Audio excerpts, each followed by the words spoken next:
কোনো রকম কেমিক্যাল ছাড়া বাড়িতে সহজেই বানিয়ে নিন টমেটো পাউডার। এই টমেটো পাউডারটা একবার হলেও ট্রাই করে দেখবেন। খুব কম খরচে বাড়িতে অনেক টমেটো পাউডার বানানো যাবে। টমেটো পাউডার বানানোর জন্যে আমি 1.5 কিলো টমেটো নিয়েছি। টমেটোটা অবশ্যই লাল কালারের নেবেন, পাতলা পাতলা করে কেটে নেবেন।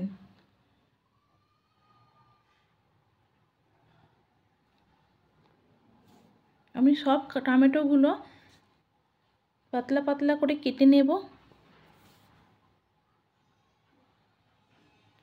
আমার সব টমেটোগুলো কাটা হয়ে গেছে। দেখুন, কড়ার মধ্যে দিয়ে দেব। গ্যাসের আঁচ মিডিয়াম ফ্লেমে রেখে নাড়তে থাকবেন। অনেক দিন সংরক্ষণ করার জন্য 1 চামচ ভিনিগার দিয়ে দেবেন। ভিনিগার না থাকলে অবশ্যই 1 চামচ লেবুর রস দিয়ে দেবেন। টমেটোটা দেখুন গলে গেছে, শুকনো করে নিতে হবে। অনবরত নাড়তে থাকবেন, নাহলে নিচে বসে যাবে। টমেটোটা অনেকটাই শুকনো হয়ে গেছে। গ্যাস বন্ধ করে নামিয়ে নেব। আমি দুটো থালার মধ্যে বসাবো। থালার মধ্যে সাদা তেল দিয়ে ভালোভাবে মাখিয়ে নেব।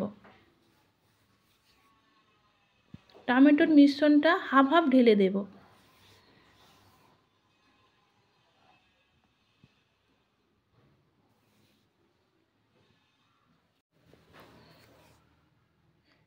টমেটোর মিশ্রণটা থালার মধ্যে চাড়িয়ে দেব।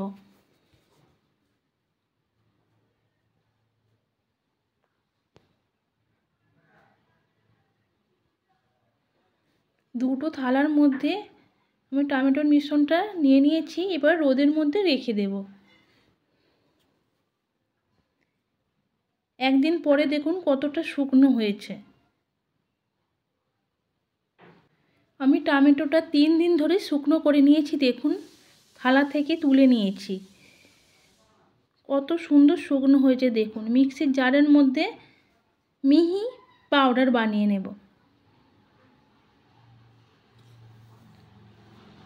অবশ্যই চেষ্টা করবেন লাল কালারের টমেটোগুলো নেওয়ার, তাহলে কালারটা খুব সুন্দর আসবে।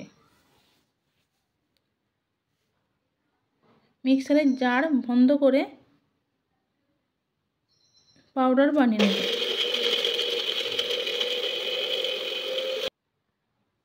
দেখুন আমার পাউডারটা বানানো হয়ে গেছে। আমি একটা চালনা নিয়েছি, চালনার মধ্যে চেলে নেব। দেখুন আমি লাল টমেটো নিয়েছি বলে কত সুন্দর কালার হয়েছে। এই টমেটো পাউডারটা 1-2 বছর সংরক্ষণ করে রাখতে পারেন। অবশ্যই একবার ট্রাই করে দেখবেন।